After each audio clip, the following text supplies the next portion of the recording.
Deion Sanders going to be, I guess they're going to be there this week, but has anybody heard? I mean, if I said to you,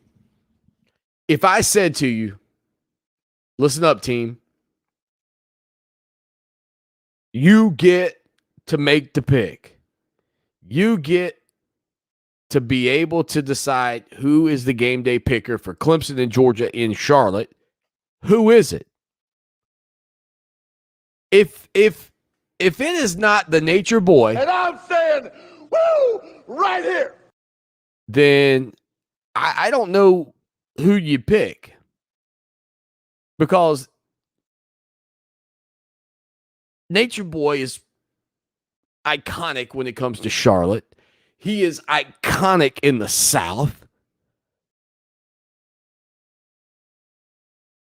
I mean, the Charlotte, North Carolina area, the Atlanta area for wrestling in the old Crockett era is perfect.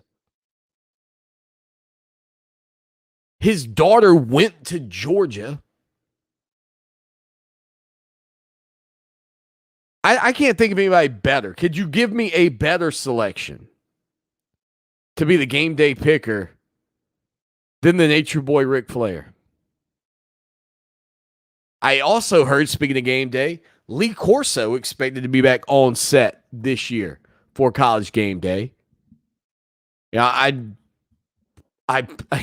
it's funny because I'm reading Kirk Herbstreit's book right now, out of the pocket, and I've said for years I believe Kirk Herbstreit is the only thing that has kept Lee Corso on that show. And I don't mean like Lee Corso just can't leave because of Kirk Herbstreit. I think Kirk Herbstreit would probably leave if they didn't bring back Lee Corso. But it's funny because I think you get to a point with people in a relationship, and I don't mean like personal relationship. I mean like a television relationship, where there was probably 10 years ago when Corso's out there, I'm like, God, you got to get rid of this guy. He's messing everything up. You know, it's not great. And then, of course, in whatever year he has a stroke, and then he comes back, and then all of a sudden it's just like your granddad's there, and you can't just push him off.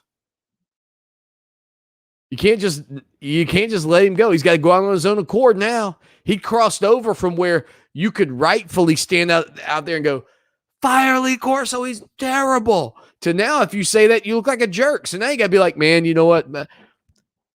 I sure hope Corso rides this thing out as long as he can. And and he's still now, I mean, I would make the argument he's endeared himself to me more and more now that he's older. And I see and is more obvious of the issues that he has with his memory and things of that nature. And you just want to support him, right? You want to put your arms around him and say, man, thank you for all the awesome memories you gave me. Now, that's where I think Kirk is. Like, Kirk knows it's not great, but they will carry him through a segment if they have to. That's like you guys, right? The segment stinks. You carry me. That's what great listeners do. But don't ever, Gamecock Nation, peeking over the fence, hanging out with us today. So you can continue to peek over the fence at the best radio show in the nation. The late, great Cleveland man with that dime. Gamecock Nation, never let it be said that Swanee did not and has not stood up for years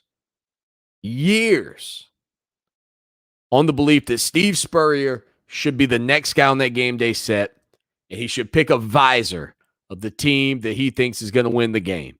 2 visors out, just like a high school recruit. Spurrier, visor on, boom. Done deal. It writes itself. Never let it be said that Swanee did not make that suggestion. Possibly first, to be honest with you. Incredibly, 2 hours are in the books.